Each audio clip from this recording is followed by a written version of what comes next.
When you're shaping behavior, you're creating a transfer of value.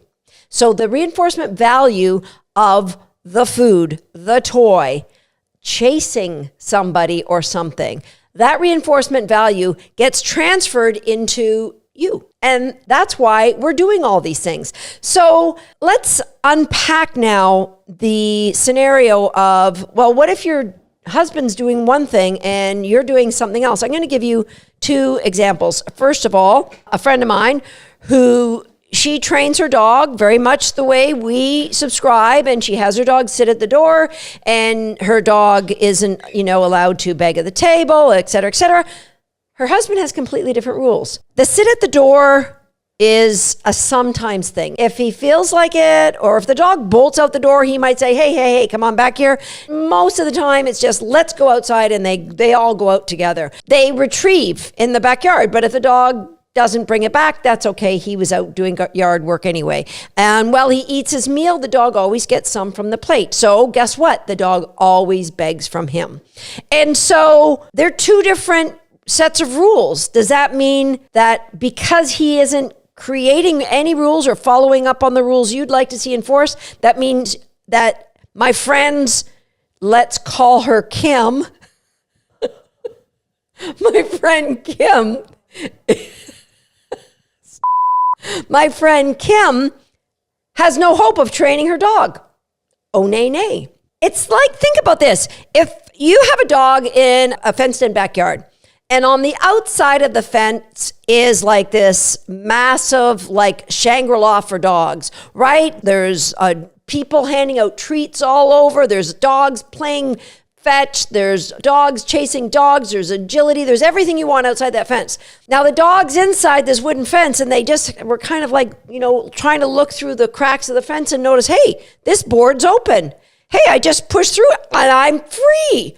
Well, guess what?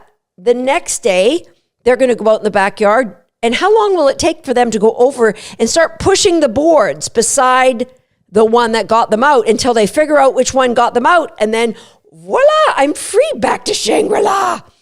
Now, after days and days and days of this, do you think your dog will ever go over to the boards over here that never ever let them out and start pushing on them? They won't, will they? Because dogs understand how to earn reinforcement.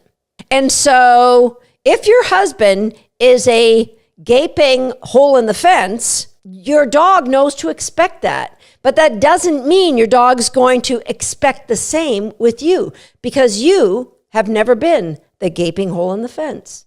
You have always held firm to, in order to get this, you have to do that.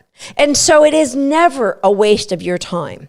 Now, let's talk about the consistency within what you do. What if, Susan, some days I'm in a hurry, like I'm dressed for work and my dog doesn't sit, I gotta let him out. Is it like just once in a while, that's all right? My mentor, the iconic Bob Bailey, he has this rule of thumb that if 10% of the time you make an error in your training, it's not going to affect the overall behavior if 90% of the time it's really good.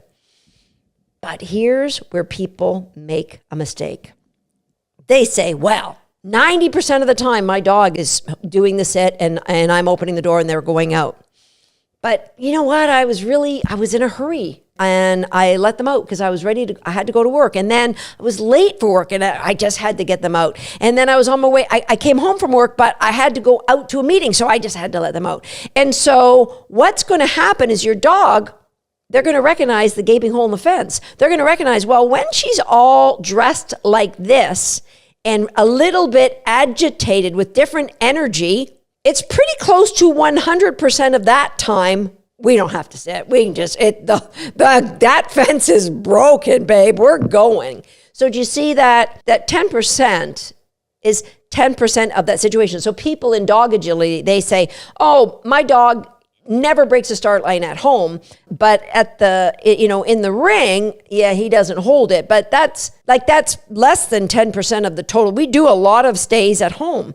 Again, it's 100% of the time in the ring. So even if it was like 50% of the time in the ring, your dog's still going to be pushing that fence board to see if, hey, we're trial time. probably don't have to stay at this one. Let's give it a go. Okay, and so that's how criteria works.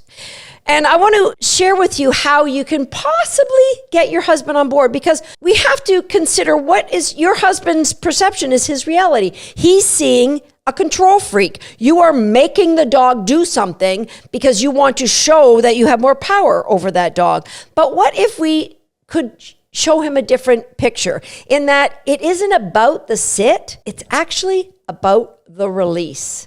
We need the dog to understand you do this, then you get that. And so have that conversation with your husband. And then you can say, hey, I'm okay if you don't want that transfer of value, if you just want to hang out with the dogs without rules, but I'd like to give it a go. I'd like to try what this Susan Garrett person is talking about and try to see if I can start building a contingency of when you sit at the door, you get to go outside for a car ride. If you sit before I take your leash off, you then get permission to go for a swim in the pond. I'd like to start to get some of those 6,400 repetitions in a year that Susan gets. That is a transfer of value. And see if that doesn't make a difference in my overall dog training. Would you be supportive of me doing that?